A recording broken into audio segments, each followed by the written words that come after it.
Assalamualaikum semua, bersama Datin Connie dijemput khas di sini. Welcome to Kokoci TV. Hari ini Datin Connie nak gosip-gosip sikit pasal datang mahkamah naik kapcai je. Netizen puji Datuk Red lelaki yang rendah diri. Nama Datuk Red bukanlah asing kepada penggemar dunia hiburan tempatan selepas beliau membuat keputusan memperisterikan penyanyi Adira sebagai suri hati kedua dalam hidupnya. Memiliki dua orang isteri bukanlah mudah seperti disangka kerana banyak cabaran yang perlu ditempuh, apatah lagi salah seorang isteri itu ialah selebriti ternama yang sering menjadi tumpuan masyarakat sekeliling. Namun, ujian dalam rumah tangga tidak bernoktah dalam rumah tangga Datuk Red atau nama sebenarnya Datuk Seri Adnan Abu apabila kedua-dua isterinya itu ingin menuntut cerai. Amat mengejutkan, kedua-dua wanita itu seolah-olah membayangkan sudah tidak mampu untuk hidup bersama lagi dengan suami mereka itu. Datuk Red sebenarnya seorang yang merendah diri. Kehadirannya yang bersederhana semasa proses prosiding keputusan jawatan kuasa pendamai di Mahkamah Rendah Syariah Gombak Barat, Kuang Selangor pada Selasa menarik perhatian pihak media. Beliau muncul dengan baju kemeja berwarna merah jambu bersama Peguam Muhammad Akmal Azman, tetapi tetap melemparkan senyuman serta menyapa para rakan media yang hadir di mahkamah berkenaan sebelum perbicaraan bermula. Walaupun memiliki gelaran Datuk Seri, beliau amat bersahaja.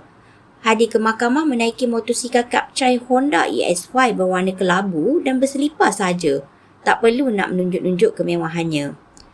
Malah beliau juga faham akan peranan media yang menanti untuk mendapatkan kenyataan lalu memberi kerjasama yang baik apabila diajukan soalan. Tidak seperti Adira yang terus mengunci mulut, tidak mengeluarkan apa-apa kenyataan berhubung hal rumah tangganya. Melihat kepada wajah Datuk Red menampakkan seolah-olah terdapat 1001 macam masalah yang melanda jiwanya dan ia tidak dapat ditutup lagi dengan senyuman manisnya itu. Beliau juga mengaku redha dengan setiap yang berlaku dalam keretakan rumah tangganya apabila kedua-dua isterinya sekaligus membuat permohonan cerai kepadanya selain menganggap ia berpunca daripada kesilapan lalu. Saya cuba selamatkan sebaik mungkin untuk kedua-duanya, tapi ini bukan dugaan, tapi balasan atas apa yang saya lakukan sebelum ini, kata Datuk Red kepada M-Star. Sementara itu, Adira yang hadir mengenakan baju berwarna putih kelihatan sangat tenang dan ceria ketika memasuki perkarangan mahkamah dan memberitahu tetap dengan pendiriannya untuk berpisah dengan suami. Adira hadir ditemani peguam bagaimanapun enggan memberikan ulasan mengenai prosiding berlangsung, sebaliknya berharap semuanya dipercepatkan serta dipermudahkan. Perkara ini amat mengejutkan Datuk Red apabila dalam sekelip mata bakal kehilangan dua orang isterinya tetapi sebagai lelaki bermaruah yang masih sayangkan rumah tangga dibina, niat hatinya tidak mahu berpisah. Sebaliknya ingin menyelamatkan perkahwinannya. Keputusan laporan jawatan kuasa pendamai antara pihaknya dengan Adira masih tidak berjaya mencapai keputusan positif sehingga mahkamah terpaksa melanjutkan kepada proses hakam pada 24 April depan.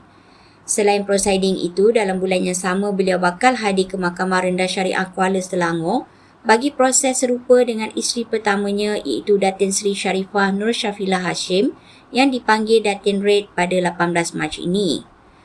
Hasil perkahwinan dengan dua isteri, Datuk Red memiliki 5 cahaya mata dengan isteri pertama, manakala 4 orang anak dengan Adira, iaitu Anggrek 6 tahun, Asan 5 tahun, Anggun 4 tahun dan Ayub yang kini berusia 1 tahun.